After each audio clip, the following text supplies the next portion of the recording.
Hi folks, Canadian Prepper here. So today we're going to be talking about Grim survival cards. Going to be carrying these at the CanadianPreparedness.com store, so I thought I would take some time to show you how they work. So just for size comparison here, I have a Kershaw knife. They're basically the size of a credit card. I also have a Silky Pocket Boy here. For size comparison, this is the 130 millimeter. Great little pocket saw. Now, the cool thing about these is you may have recalled I did a review on the Ready Man survival card probably nearly 3 years ago now. It's been a while. And that performed surprisingly well. When I first went into the review, I wasn't expecting much. I was expecting it to suck and for it to fail miserably. But as many of you know, I have a friend who makes traditional bows from scratch, from raw materials. And so he brought out a couple of his bows and some of his handmade arrows.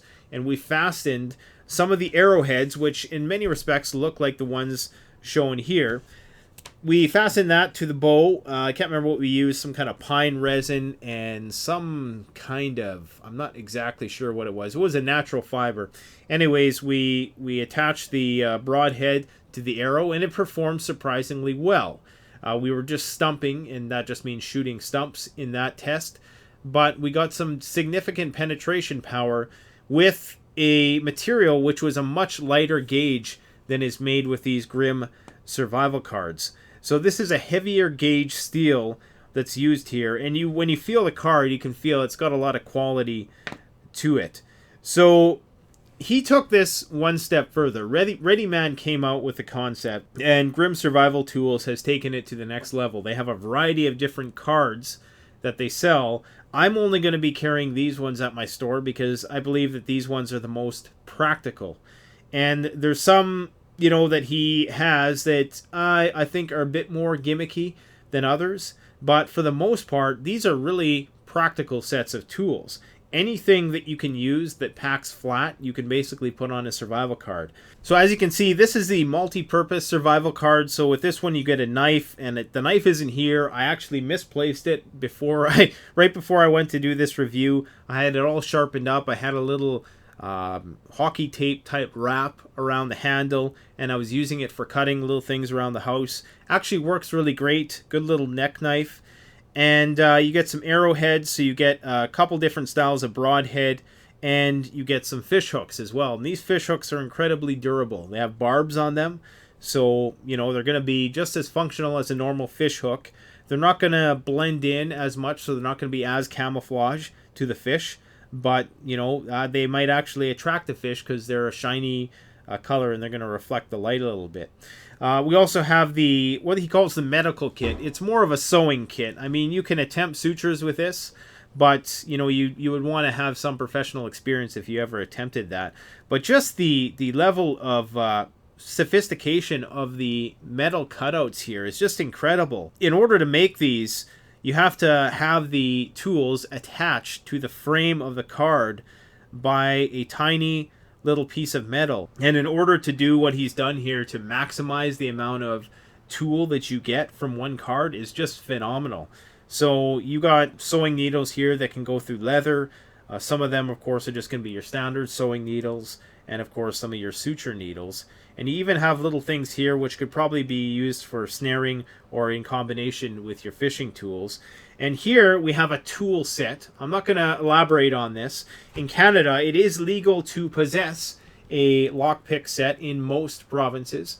It's actually legal to possess anywhere in Canada as far as I know. However, you cannot technically take it outside of your domain. So, in a case of a crap hits the you-know-what scenario, do as thou wilt. And no, that wasn't an Illuminati Aleister Crowley reference. I know someone's going to call me on that. I'm not part of the Illuminati, but I'm flattered. Thank you very much.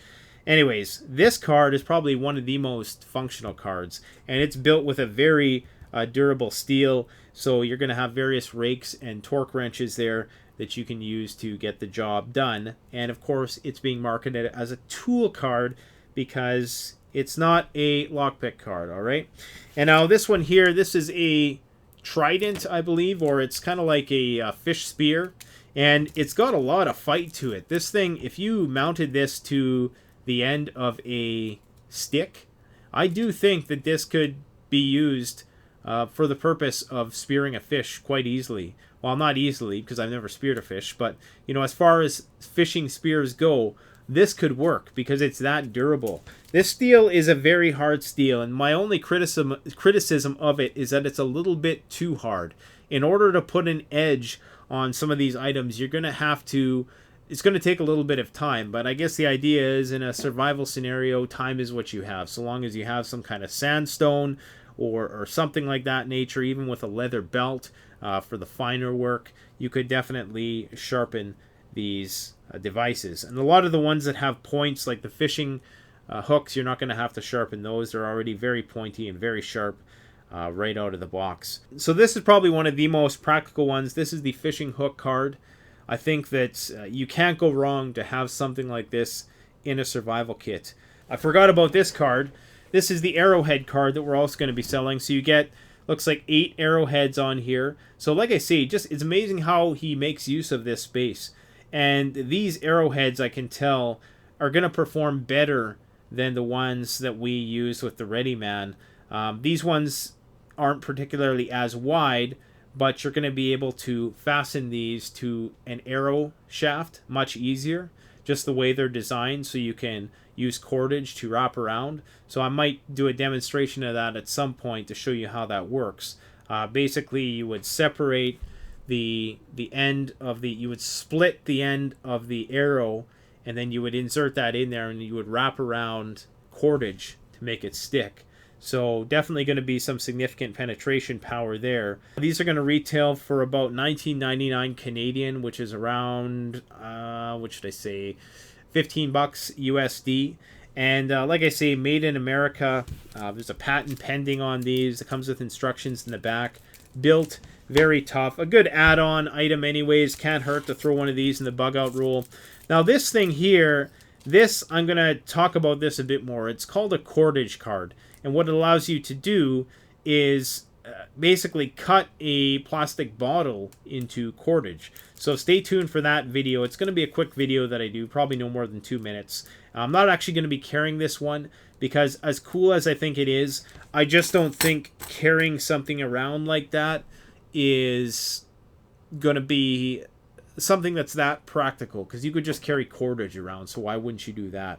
I don't know. Obviously, this allows you to have more cordage, but it assumes that in a survival situation, you're going to have a pop bottle at your disposal in order to use. So that was one of the reasons why I chose not to carry that one at the store. But the rest of these, I will be carrying them. So go check them out, CanadianPreparedness.com.